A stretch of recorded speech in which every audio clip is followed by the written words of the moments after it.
Hello, welcome to another episode of SaaS Scaled. I'm pleased to have David with me.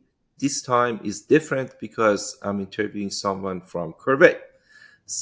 David, welcome to the show. Thanks for having me. Can you tell us a little bit about yourself and also about the company? Most people may not know about Qrvey.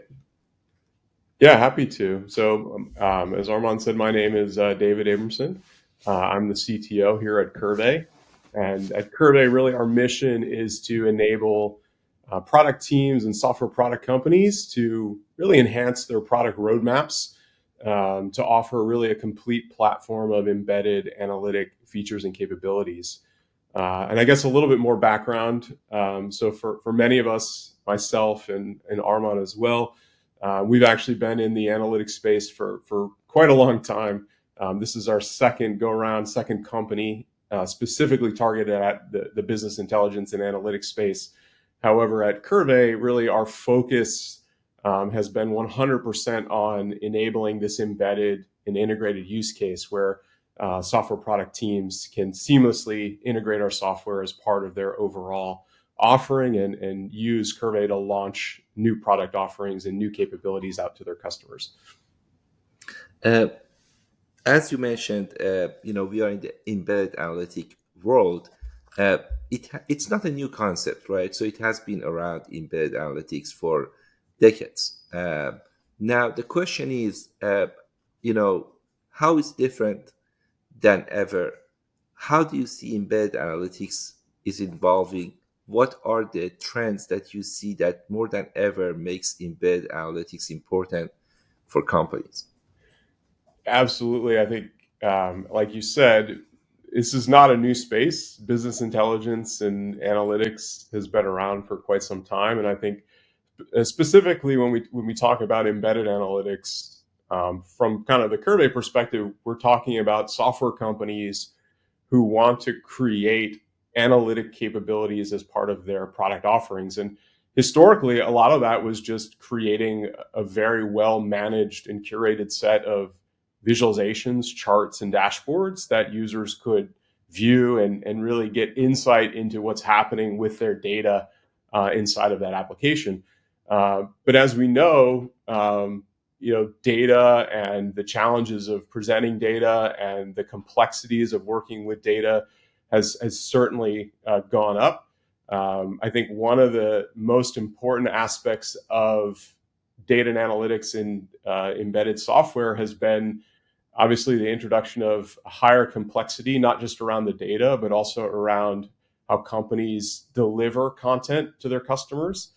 We think about multi-tenant use cases, which can offer highly complex data scenarios. And I think one of the trends that we've seen is really being able to solve for multiple different types of customers, multiple different types of users, multiple different types of data structures and environments. And so at Qrvey, one of the things that we've tried to focus on is helping solve those highly complex data problems, whether that's new types of data, semi-structured data, unstructured data, and these types of things, which has certainly been a nice evolution in how software companies solve those data problems for their customers. I think another key area that's really changed a lot is we've gone from what was traditionally very managed, predefined sets of criteria and outcomes to much more of a self-service focus set of outcomes, right? As users get more sophisticated and need more different types of access to the data and want to be able to do more with the data that software products are offering, it's not enough to just give them a basic set of reports and dashboards anymore.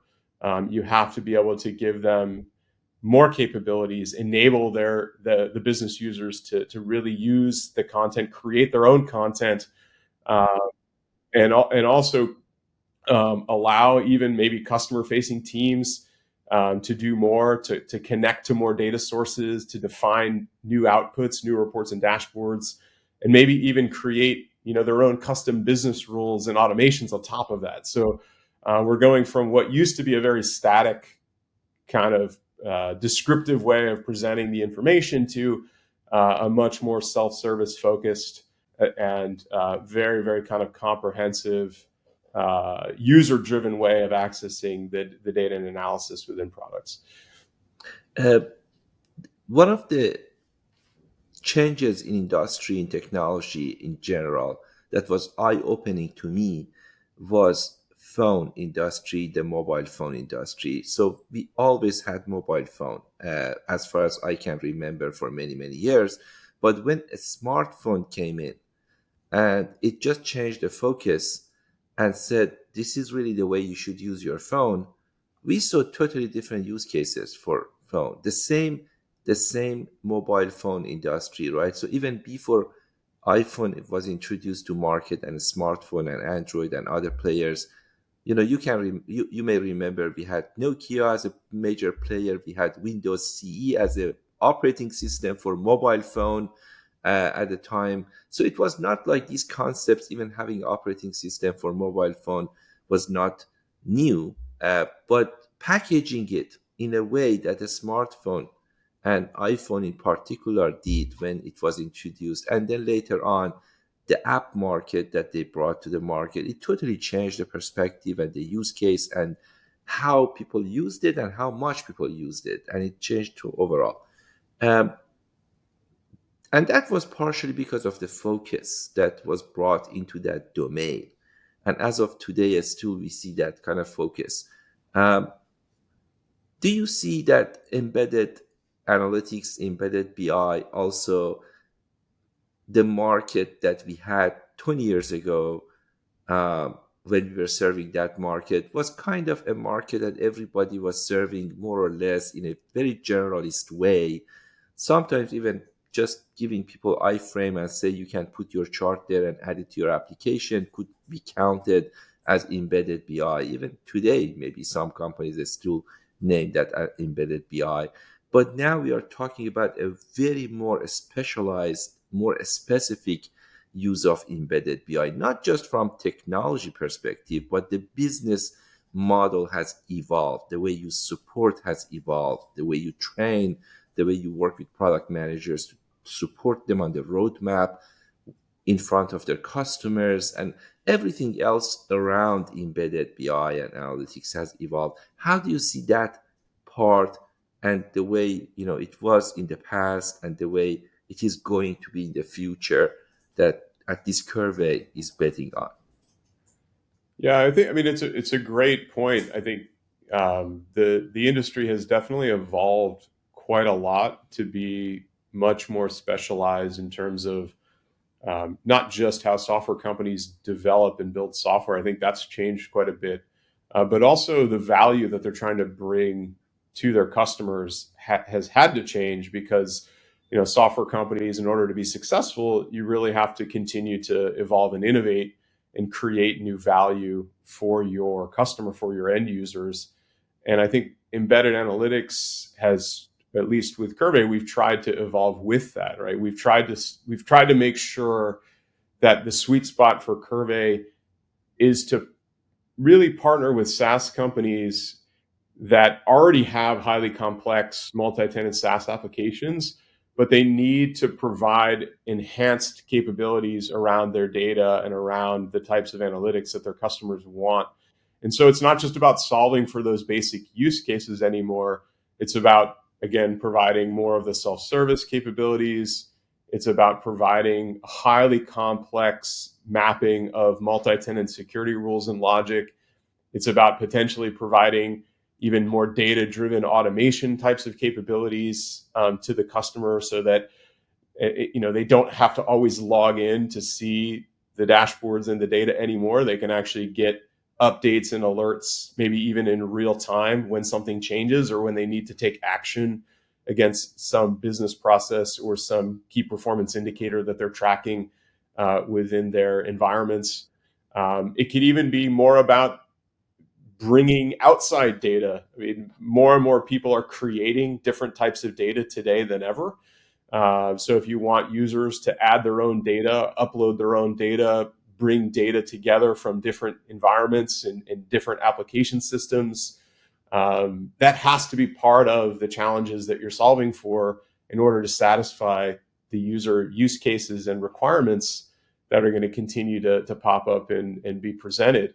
Another really interesting set of requirements that we see applications trying to deliver in the analytics space is really thinking about data a little bit differently.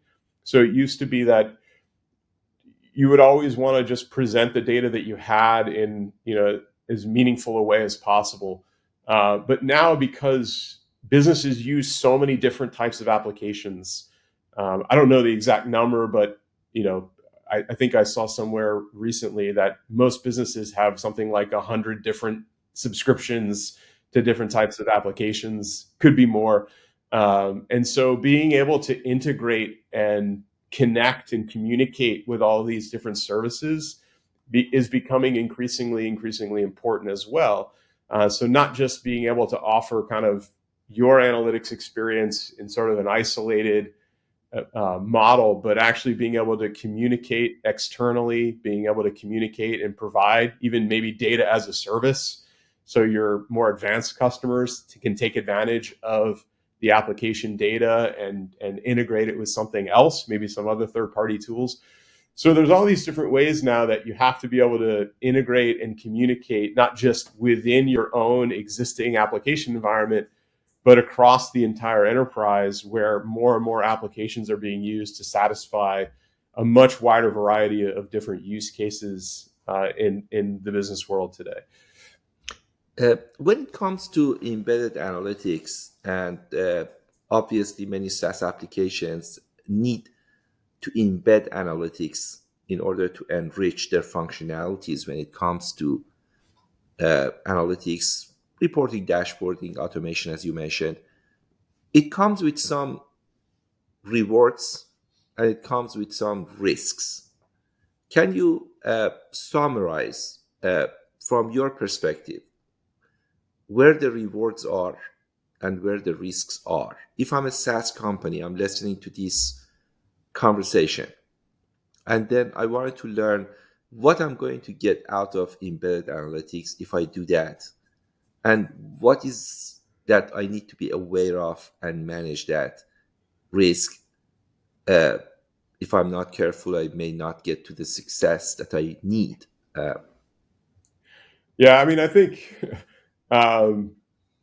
there's probably a lot of different ways you could think about risks and rewards, and it may boil down to the role of the individual within that organization, right? So obviously, when it comes to product teams, product owners, product managers, and depending on the company size, it might be a product manager, product owner, it might be a CTO, it might be a CEO who's in charge of driving the direction of the product. So when they think about, well, what do I need to do to continue to make my product as good as possible and as innovative as possible, their risk is, if I don't do something with all of this data and all of these requirements that keep funneling in from my customers, I'm going to have customers churn. I'm not going to keep up with industry trends. I'm not going to be able to provide a rich enough application experience, and therefore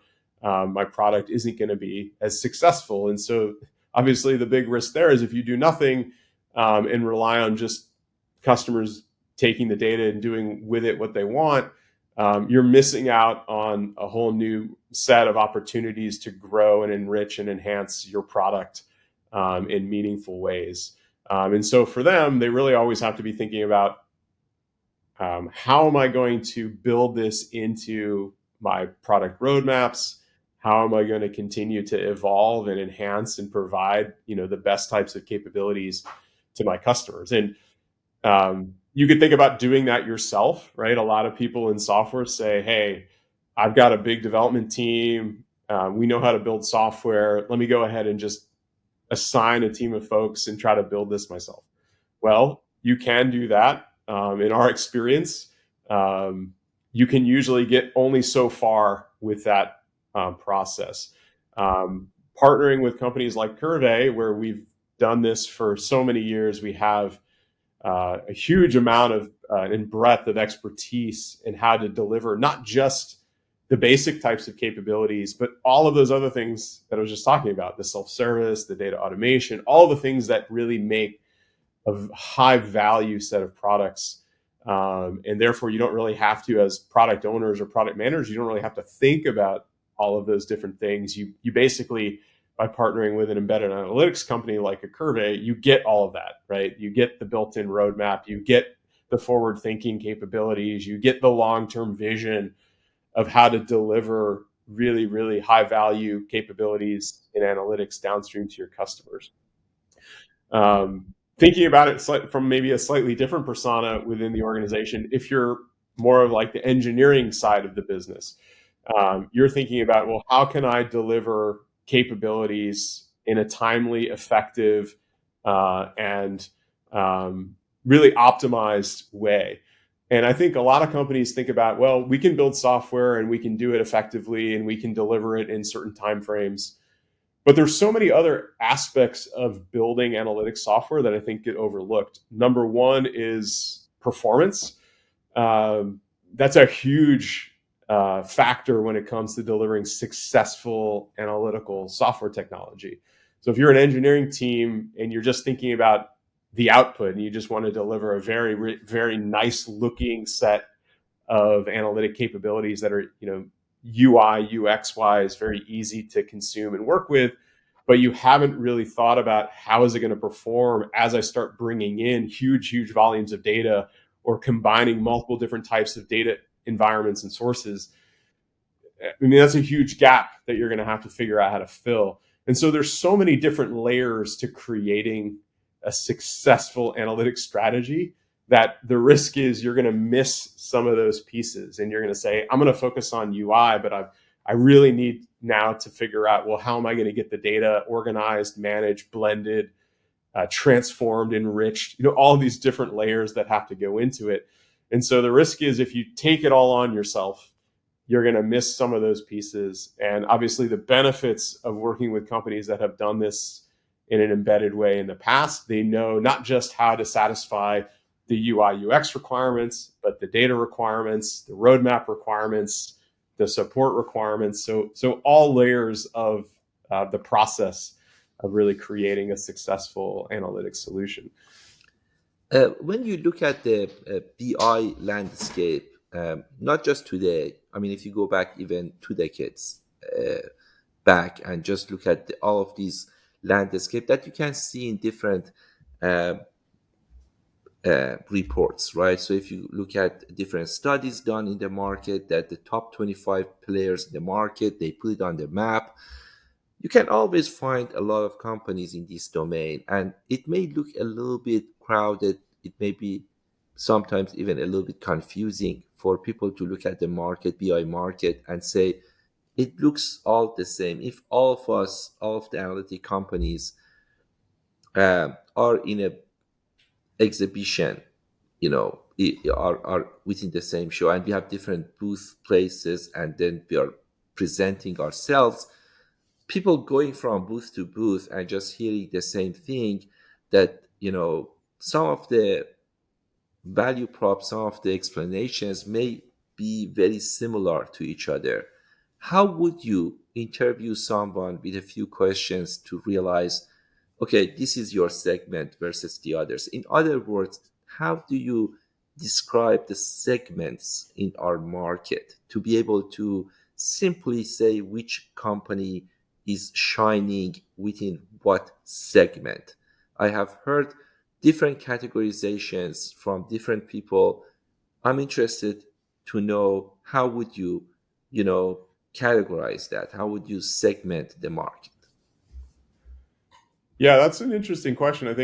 I mean, for me, high level, I kind of think there's probably two major segments of analytic products, and one is very much larger than the other. And the first that I'm referring to is really what I would call traditional business intelligence, business analytics, software solutions, right? I think if you go back historically, like you said, the industry was really designed around that use case, which was enterprises who wanted to gain insight into their business data. And that's what probably 95% or more of the analytics companies decided to focus on at first, which was providing kind of the enterprise insight into data analytics and, sort of that dashboarding use case within the enterprise. And so most companies tend to focus on that. There's high value there. A lot of every company needs some insight into their data, internally and across departments and all of the different areas that are going to be meaningful. Understanding, business KPIs, understanding, all the different data inputs and different data environments that companies are going to be working with. So that's probably the most significant segment of the BI and analytics market, still is today. And, all the players that everybody's familiar with, from, Microsoft to, Tableau and to Click and to all of the companies that have really built a very strong product and reputation around serving that enterprise space. Embedded analytics is a little bit different. And I think embedded analytics can maybe even be broken down into two subsegments as well. So when a lot of people think about embedded analytics, they think about, can I take what I've created as far as my outputs, my reports, my dashboards, my data visualization capabilities, and can I integrate it with something else? Even in the enterprise, that can be very important because you have a lot of applications and you want to be able to embed and integrate into those types of applications with your custom dashboards and custom reports. And a lot of people think about finding one area to gain insight across a broad spectrum of the data sources that you're working with. So embedded analytics can solve for that use case. But the other very important segment of embedded analytics is specifically targeted at multi-tenant SaaS companies who are solving analytic use cases for the external customer, not internal stakeholders, not departments within an enterprise, not looking necessarily across business applications within an organization, but really focused on delivering new features, new modules, and new capabilities inside of a multi-tenant SaaS product environment. And that's a very specific niche that I think, especially in kind of the analytics world, is not being served very well, other than, by companies like Qrvey, where that's 100% been our focus, which is solving the needs for that external facing customer use case. And those needs are wildly different from the internal customer. Again, I think people underestimate the differences in what security looks like when you're talking about external versus internal customer stakeholders.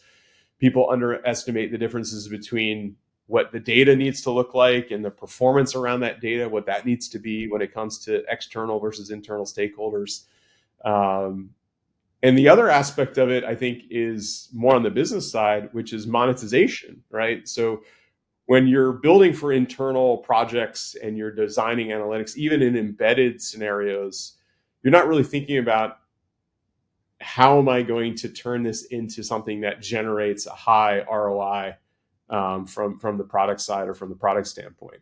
However, when you're thinking about it for external use inside of a SaaS business, that has to be really a main focus, which is, how am I going to deliver this capability, but also generate a good ROI for this set of features? Because anything you build in your software has to deliver some type of ROI for your business. And so I think that's the other layer that's very unique when it comes to the external facing embedded analytics use cases versus anything that you're doing enterprise wide or internal, designing it for not just the security and the performance and all of that, but also thinking about it more in terms of the business side and creating meaningful ROI for those capabilities and those features.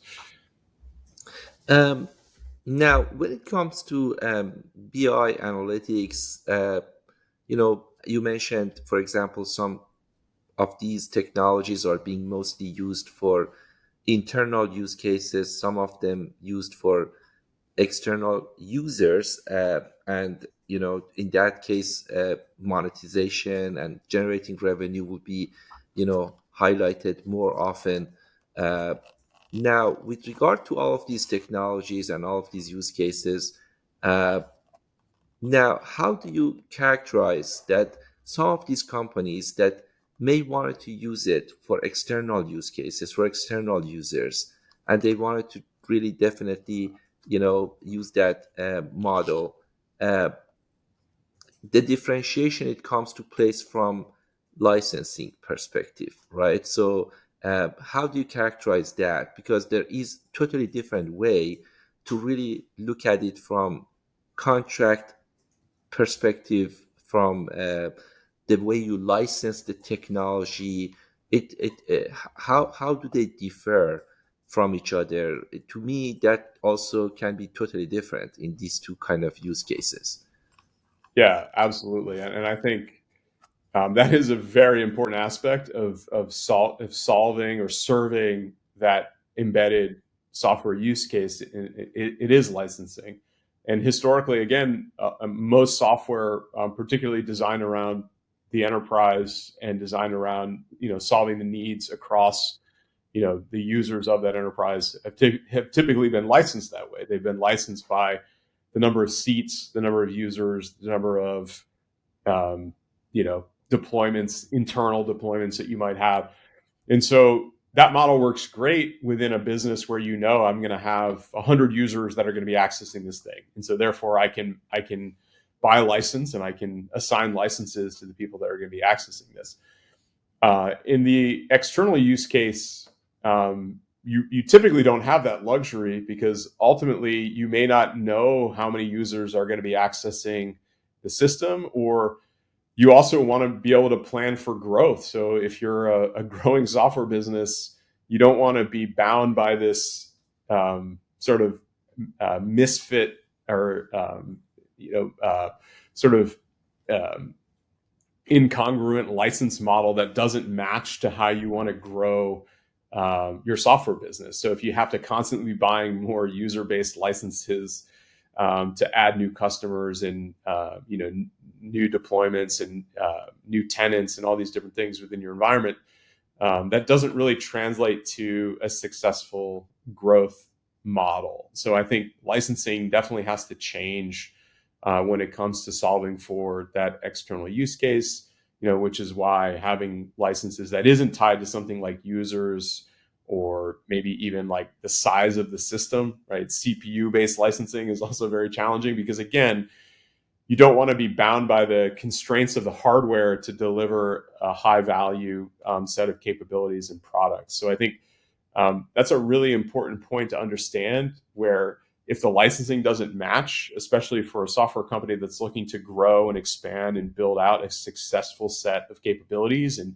get a good ROI on those capabilities, the licensing has to be something that they can work with to support the external use case effectively. uh, my last question is totally different. Changing gears, I would like to know if you would recommend any book, any blog, any podcast that you are interested in. It doesn't have to be related to BI analytics. You may say this is technology wise something I like to normally, read, or even personally, you may say this is a fantastic book that I read 20 years ago, but I always remember it and it's really great. Something to share with the audience. Um, yeah, that's a great question. So for me personally, I never find enough time to sit down and really read a lot of good books. So I have to find things that are consumable in much, much smaller packets and increments. And so for me, the thing that I always gravitate to is these newsletters that are put out by an organization that's called TLDR, or Too Long Didn't Read. And so I subscribe to a bunch of these newsletters, which, if you haven't subscribed to them, I think they're fantastic. They deliver you content that's in these very kind of short, consumable blurbs that somebody goes through and curates. And then if you want to read more, you can always click into the link and read more about the various topics. And they cover, all the different sort of software topics, from obviously AI, which is super hot now, to software development, to architecture, to marketing, to basically any aspect of sort of the software lifecycle. So I'd highly recommend anybody who, like me, doesn't find a lot of time during their day to be able to read long form or lots of different materials. It's a great way to get lots of information really quickly in the form of these highly consumable sort of little sound bites, if you will. Great. Thank you very much. As always, it's great speaking with you. Thanks, David. Yep. Thanks a lot.